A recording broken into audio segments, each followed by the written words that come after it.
Hello दोस्तों, नमस्कार। मैं हूं आकाश अवस्थी और मैं आपको आज गणित का एक टॉपिक पढ़ाने वाला हूं और उस टॉपिक का नाम है समकोण त्रिभुज।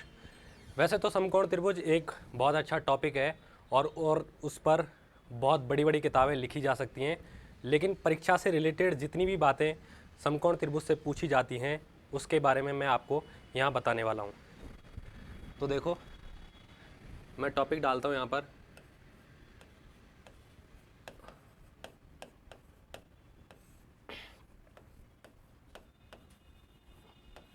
समकोण त्रिभुज, जिसे हम कहते हैं राइट एंगल ट्रायंगल।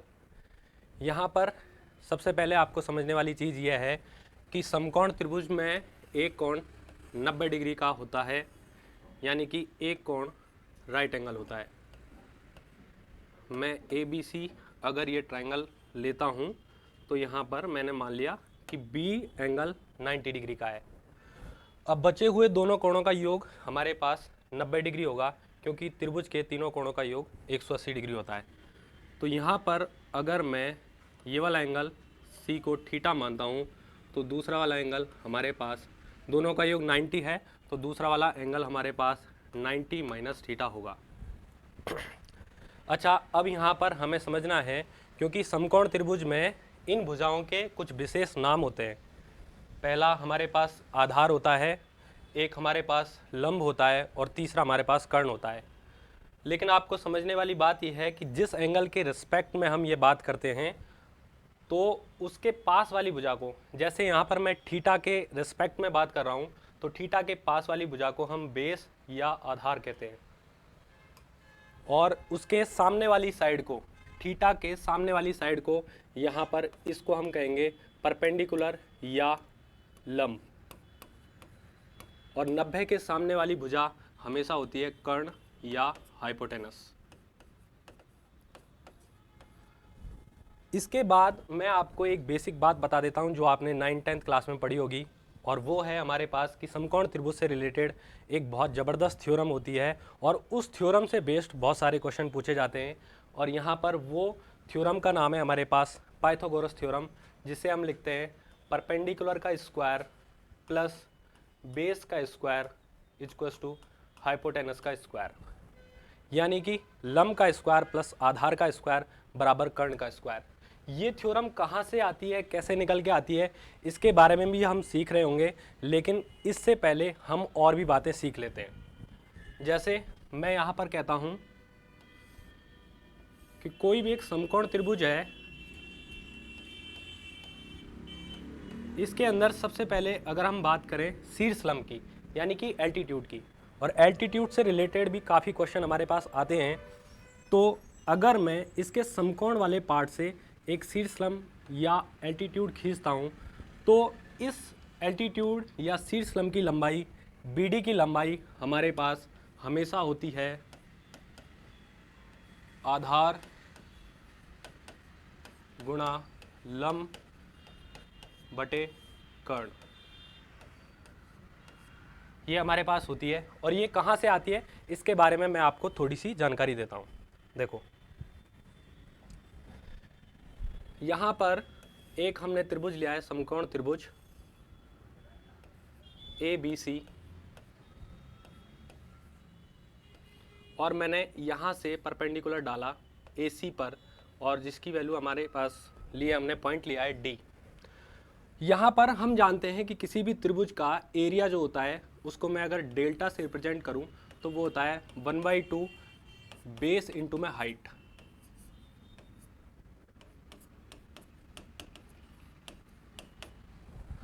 अच्छा, यहाँ पर अगर मैं बेस BC लेता हूँ तो इसके लिए हाइट क्या होगी, हमेशा ध्यान रखना, कभी भी हमें त्रिभुज की हाइट लेनी हो तो जो आधार है उसके अपोजिट जो भी शीर्ष होगा या वर्टेक्स होगा, उससे उसकी उस भुजा की परपेंडिकुलर जो डिस्टेंस होगी वही हमारे पास उसकी हाइट होगी। यानी कि यहाँ पर अगर मैं BC को एक आधार लेता हूँ तो उसके सामने जो शीर्ष है A से और BC के बीच की जो परपेंडिकुलर डिस्टेंस है उसे हम क्या कहेंगे, हाइट कहेंगे। तो यहाँ पर मैं लिख सकता हूँ 1/2 BC इंटू में AB, ये ट्राइंगल का एक एरिया इस तरीके से हम लिख सकते हैं।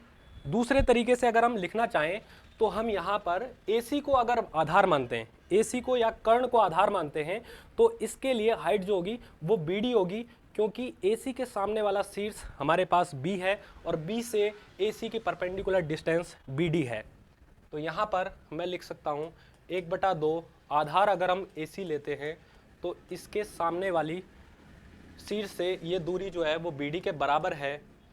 तो इस जगह से मैं आपको लिख सकता हूँ, यहाँ हाफ से आप काट सकते हैं हम, और BD की वैल्यू अगर मुझे लिखनी होगी तो मैं लिखूँगा AB into BC upon AC। और यही क्या है हमारे पास, AB मैंने लिखा था लंब, BC आधार है और AC क्या है, कर्ण है। तो यहाँ से हम लिख सकते हैं कि BD जो होता है या शीर्ष लंब की जो लंबाई होती है वो होती है हमेशा बेस इंटू में हाइट अपॉन हाइपोटेनस। तो ये बात हमको ध्यान रखनी है, इस पर बेस्ड क्वेश्चन पूछ लिए जाते हैं। ठीक है, अब मैं अगला पॉइंट आपको बताता हूँ। देखो, incentre in right angle triangle.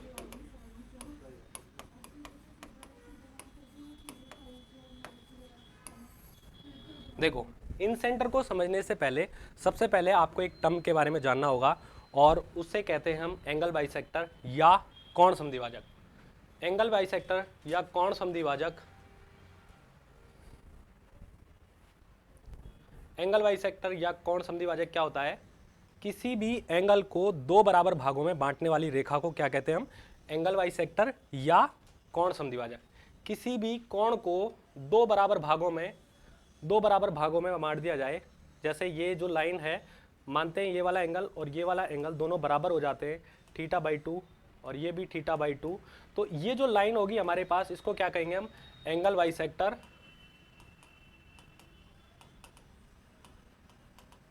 या कोण समद्विभाजक, या क्या कहेंगे हम, कोण समद्विभाजक। अच्छा, अब एक त्रिभुज के अंदर बात करते हैं हम। एक त्रिभुज के अंदर अगर हम बात करें ABC, इस त्रिभुज के अंदर अगर हम बात करें तो तीन कोण होते हैं AB और C। ABC तीन कोण हैं, तो इनके माध्यम से हम तीन एंगल बाइसेक्टर खींच सकते हैं। देखो यहाँ पर इन तीनों एंगल बाइसेक्टर्स के माध्यम से मैंने ये पहला एंगल बाइसेक्टर खींचा, तो ये दो बराबर भागों में बांटेगा, A/2 इधर, A/2 इधर। इधर ये दूसरा एंगल बाइसेक्टर खींचा मैंने, ये B/2 और ये दूसरा वाला B/2, और तीसरा वाला भी यहीं से गुजरेगा। अब वो क्यों गुजरता है उसके बारे में भी हम विस्तार से अंतः केंद्र पढ़ेंगे, तब मैं आपको वहाँ पर बताऊँगा। ये C/2 तीसरा एंगल है और ये तीसरे एंगल का हाफ एंगल C/2 है। तो तीनों पॉइंट जिस पॉइंट पे इंटरसेक्ट करते हैं, या तीनों एंगल बाइसेक्टर जिस पॉइंट पे इंटरसेक्ट करते हैं, उसको हम कहते हैं इन सेंटर। और इन सेंटर का मतलब हिंदी में कहते हैं इसको अंतः केंद्र। इन सेंटर क्यों कहते हैं इसको, क्योंकि इसके माध्यम से इन सेंटर के माध्यम से हम एक ऐसा सर्किल खींच सकते हैं त्रिभुज के अंदर जो त्रिभुज की तीनों भुजाओं को स्पर्श करता है। इससे अगर हम जब एक सर्किल खींचेंगे तो ये तीनों भुजाओं को इस तरीके से स्पर्श करके जाएगा, ये यहाँ से स्पर्श करके जाएगा।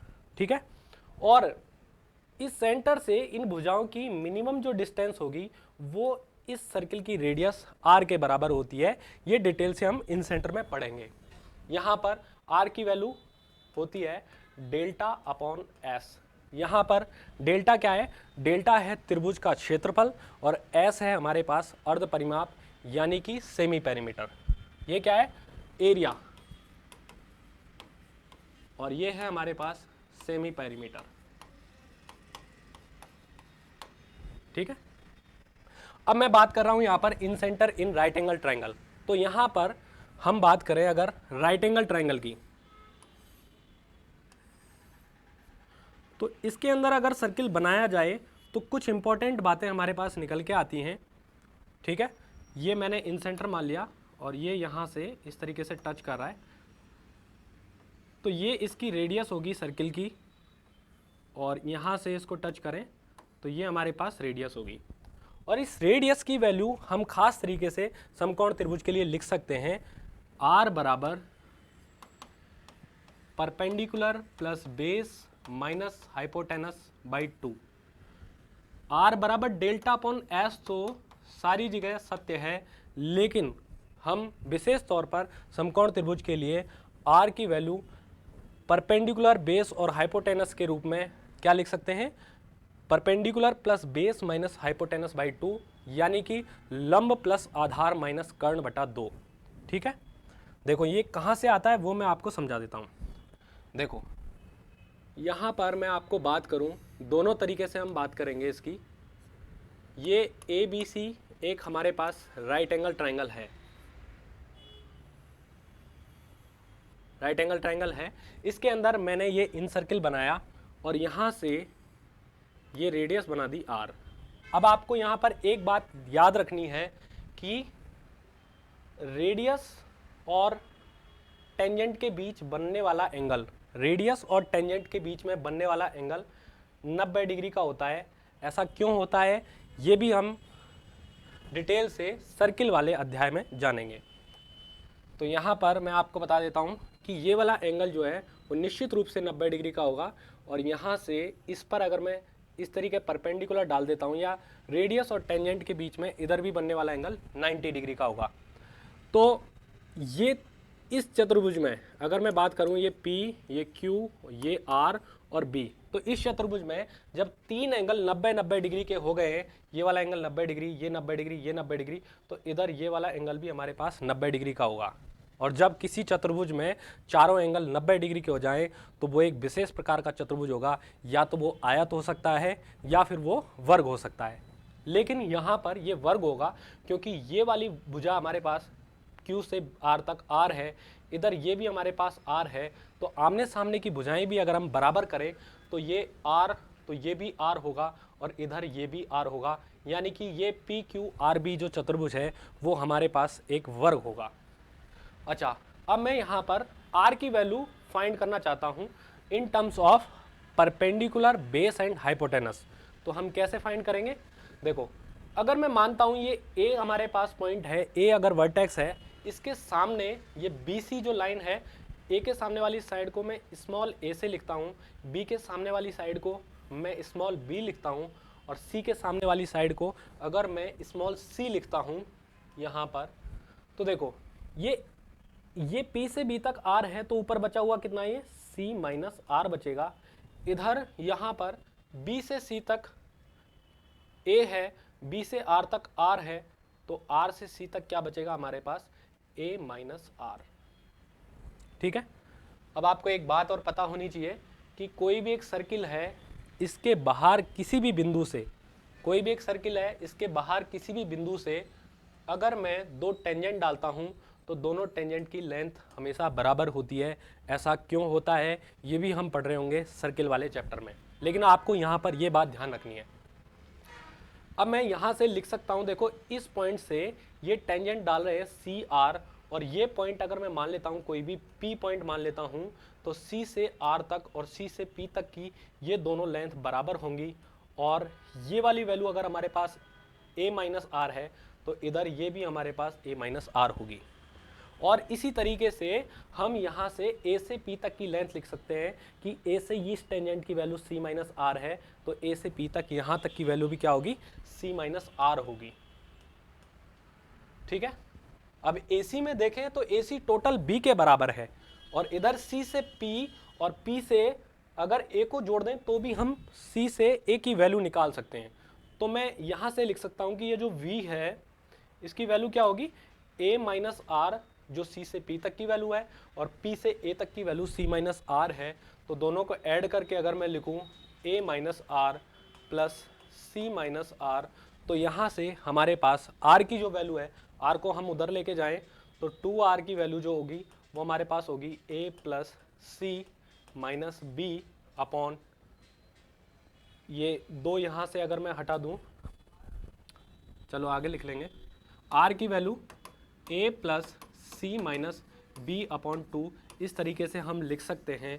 और यहाँ पर A, C और B को अगर हम समकोण त्रिभुज की टर्म्स में लिखें तो A क्या है, A ये वाली साइड है जिसको हम कह सकते हैं आधार, और C क्या है, इसको कह सकते हैं हम लंब, और B क्या है, इसको कह सकते हैं कर्ण। तो हम लिख सकते हैं कि ये P plus B minus hypotenuse upon 2 perpendicular plus base minus hypotenuse बटे 2 होगा। ठीक है, इस तरीके से हम इसको निकाल सकते हैं। दूसरा आपको वो मेथड भी मैं यहाँ पर बता देता हूँ कि मैंने आपको बताया था कि R बराबर जो होता है वो डेल्टा अपॉन एस भी होता है। किसी भी त्रिभुज के लिए R बराबर क्या होता है, डेल्टा अपॉन एस होता है। ठीक है, अच्छा यहाँ पर समकोण त्रिभुज की बात करें अगर हम, ये ए बी सी, और अगर इस माध्यम से अगर हम निकालते हैं तो देखो मैं मान लेता हूँ ये परपेंडिकुलर P है, ये बेस B है और यहाँ पर ये H है। तो इस तरीके से कैसे निकालेंगे हम, ये बात समझ लेते हैं। R बराबर, देखो त्रिभुज का क्षेत्रफल मैंने अभी आपको बताया कि 1/2 आधार गुणा ऊंचाई होता है। तो यहाँ से हम लिख सकते हैं 1/2 बेस यहाँ पर B और हाइट यहाँ पर ले रहे हैं हम P, और S क्या होता है, सेमी पेरीमीटर। सेमी पेरीमीटर यहाँ पर हम लिख सकते हैं, सेमी पेरीमीटर होता है त्रिभुज के परिमाप का आधा, और परिमाप होता है तीनों भुजाओं का योगफल। तो आधा of P plus B plus H. ठीक है, अच्छा यहाँ से मैं 1/2 से 1/2 काट भी सकता हूँ। ठीक है, अच्छा R की वैल्यू देखो, R की वैल्यू हमें किस में निकालनी है, P, B और H की फॉर्म में। तो मैं इसको ऐसे लिखता हूँ 1/2 B इंटू P अपॉन, यहाँ से मैं अगर इसको ऐसे लिखता हूँ P plus B plus H, ऐसे लिखता हूँ इसको ब्रैकेट लगा के, और यहाँ पर अगर मैं रेशनलाइजेशन कर दूँ, जिसको मतलब हिंदी में कहते हैं परिमेयकरण। तो कैसे करते हैं हम कि a प्लस बी और a माइनस बी, तो यहाँ पर प्लस वाला मैं ये साइन ले रहा हूँ, तो माइनस वाले से हमको ऊपर नीचे गुणा करना पड़ेगा। तो यहाँ पर p plus B minus H और p plus B minus H से अगर हम गुणा करें ऊपर नीचे, तो देखो आप लोग देखोगे कि R बराबर, अच्छा ये 1/2 से 1/2 मैंने यहाँ पर काट दिया था, या फिर ये चल रहा था, यहाँ काट देते हैं हम।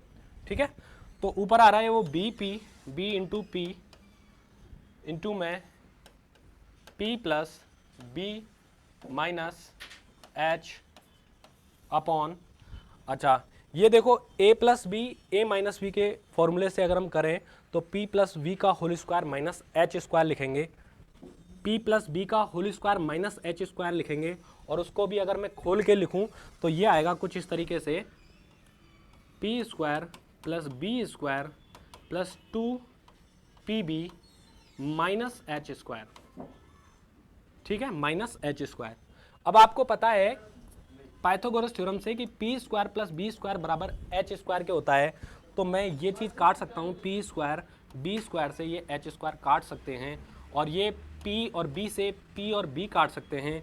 तो यहाँ से हमारे पास R की जो वैल्यू बनेगी वो बनेगी वापस से P plus B minus H, P plus B minus H, और 2 नीचे बचा हुआ है अपॉन 2। तो ये इस तरीके से भी हमारे पास R की वैल्यू यही आनी है। तो आपको ये थोड़ा बेसिक ध्यान रखना है इस चीज़ के बारे में, और समकोण त्रिभुज के बारे में बहुत सारी थ्योरम्स हैं, वो मैं आपको धीरे धीरे बताता जाऊंगा। आज की क्लास में सिर्फ इतना ही।